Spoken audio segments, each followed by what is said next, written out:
Assalamualaikum warahmatullahi wabarakatuh. Salam sejahtera untuk kita semua. Yang saya hormati Bapak Ibu Guru, yang terhormat Dewan Juri, serta hadirin sekalian. Segala puji dan syukur kita panjatkan kepada Tuhan Yang Maha Esa. Sehingga sampai detik ini, kita diberikan kesehatan dan keselamatan. Pada kesempatan yang berbahagia ini, perkenankan saya, Felicity Nimara Budi Tomo, perwakilan dari Sekolah Cikal Ambi, kelas 7, membawakan pidato yang berjudul Bangkit dalam Ketangguhan.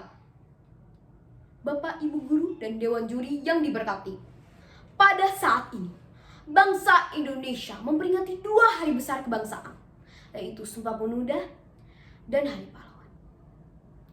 Kedua peringatan hari besar ini tidak hanya bertujuan untuk mengenang dan menghormati jasa para pahlawan, namun juga agar kita dapat meneruskan dan mewujudkan sikap-sikap luhur dan perjuangan pahlawan dalam kehidupan sehari-hari. Peringatan ini bisa kita jadikan sebagai sarana untuk menumbuhkan semangat kita untuk kembali bangkit dalam ketangguhan. Bangkit sebagai bangsa yang tangguh. Lantas, bangkit dalam ketangguhan seperti apa yang kita harus perjuangkan? Bangkit dalam ketangguhan, khususnya bangkit dari pandemi COVID-19. Selama 2 tahun ini, kita semua terpaksa dirumahkan oleh gelombang serangan virus yang mematikan. Hal ini mengubah hampir seluruh sektor kehidupan. Terhadap sektor ekonomi, kebijakan pemerintah terkait pandemi telah mengakibatkan berbagai dampak besar dalam perekonomian.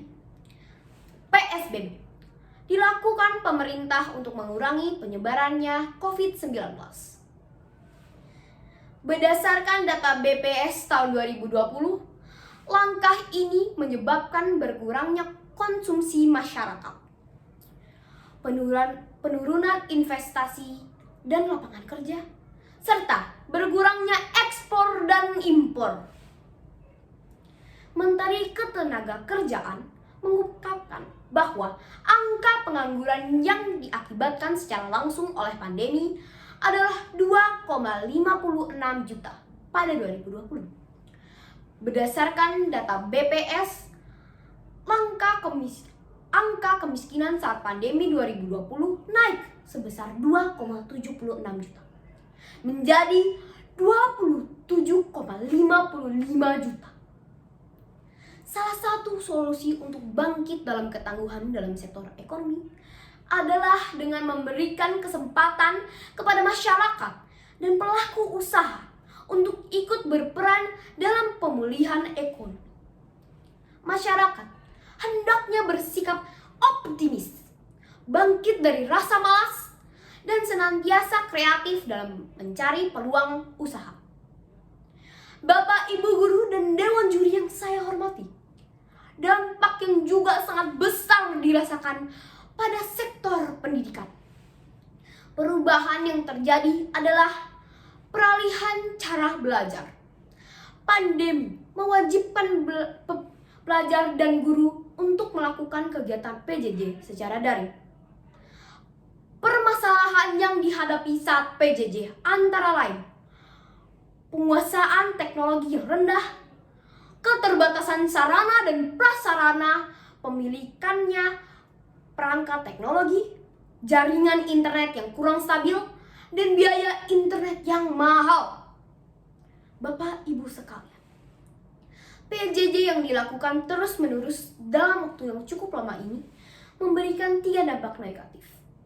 Dampak tersebut antara lain putus sekolah, penurunan capaian belajar, hilangnya pengetahuan dan kemampuan siswa, serta kekerasan pada anak. Jumlah jenjang SD yang putus sekolah selama pandemi adalah sebanyak 44.000 anak. Mereka merasa terbebani oleh kebutuhan akan ponsel dan kuota internet. Solusi untuk bangkit dalam ketangguhan yang dilakukan oleh Indonesia terhadap hal ini adalah dengan melaksanakan PTM secara terbatas. Pelaksanaan PTM haruslah tetap mengutamakan keamanan, kenyamanan, dan keselamatan siswa, guru, dan seluruh elemen pendidikan di sekolah. Bapak, Ibu guru, dan Dewan Juri yang berbahagia, secara sosial, pandemi memberikan dampak besar bagi masyarakat.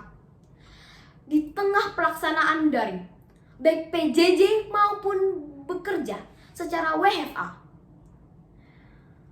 masyarakat menjadi terpapar langsung dengan internet. Situs dan sosial media syarat akan misinformasi, disinformasi, hoaks, bahkan pornografi.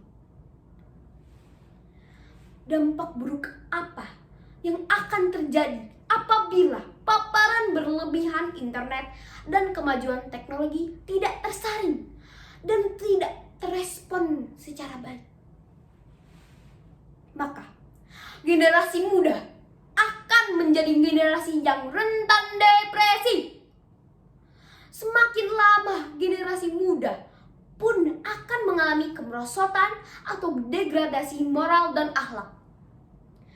70% anak di Amerika mengalami perasaan negatif selama 6 bulan di pandemi.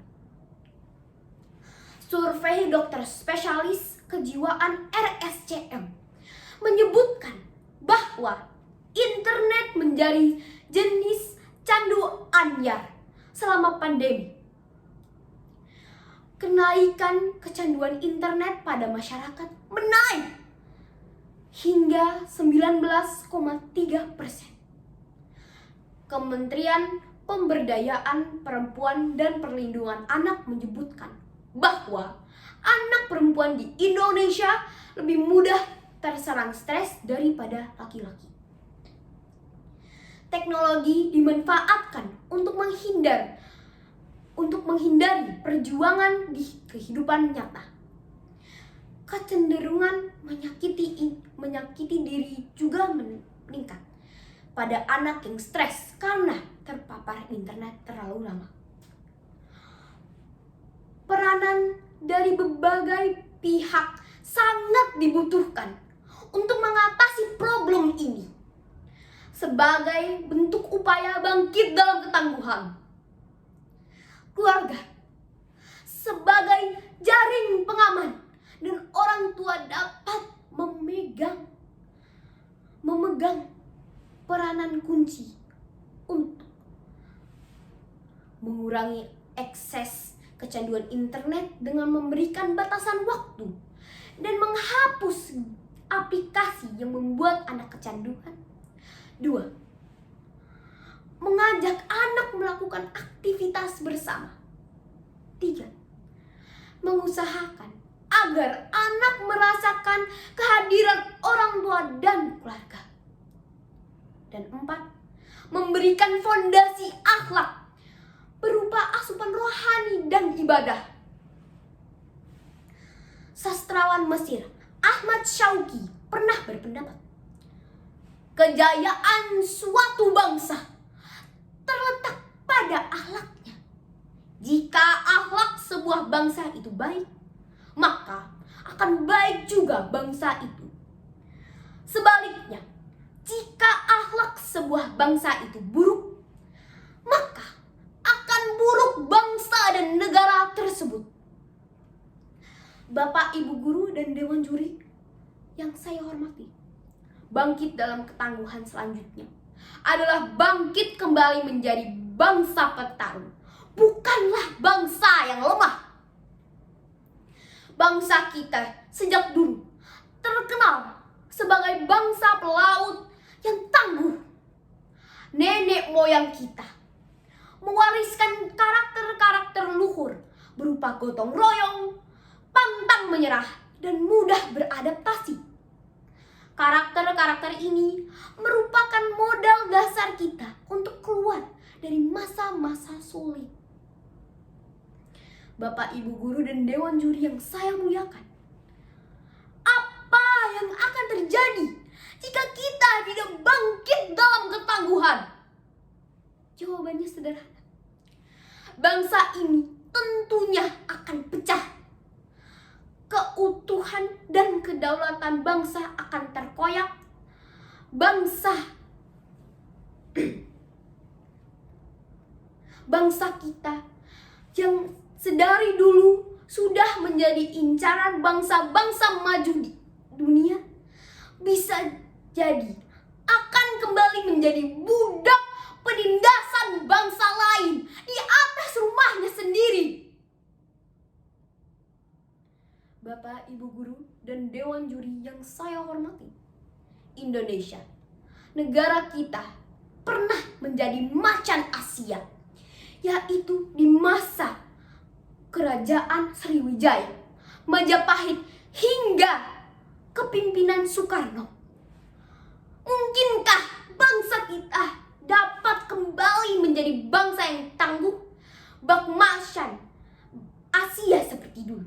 Saya yakin kali ini Indonesia pun bisa bangkit dengan tangguh menghadapi kondisi pasca pandemi. Mengutip pepatah yang pernah diucapkan oleh Nelson Mandela, kesulitan menghancurkan beberapa manusia, tetapi melahirkan manusia lainnya. Tidak ada tapak yang cukup tajam untuk memotong jiwa seorang pendosa yang terus-menerus berusaha, yang dipersenjatai dengan harapan bahwa dia akan bangkit, bahkan pada akhirnya. Demikianlah pidato yang dapat saya sampaikan kali ini. Saya mengucapkan terima kasih banyak kepada Bapak, Ibu guru, dan Dewan Juri. Serta mohon maaf yang sebesar-besarnya bila ada kata-kata yang kurang berkenan. Akhir kata saya ucapkan, bangkitlah negeriku, tangguhlah jiwa ragaku. Wabillahi taufiq wal hidayah. Wassalamualaikum warahmatullahi wabarakatuh.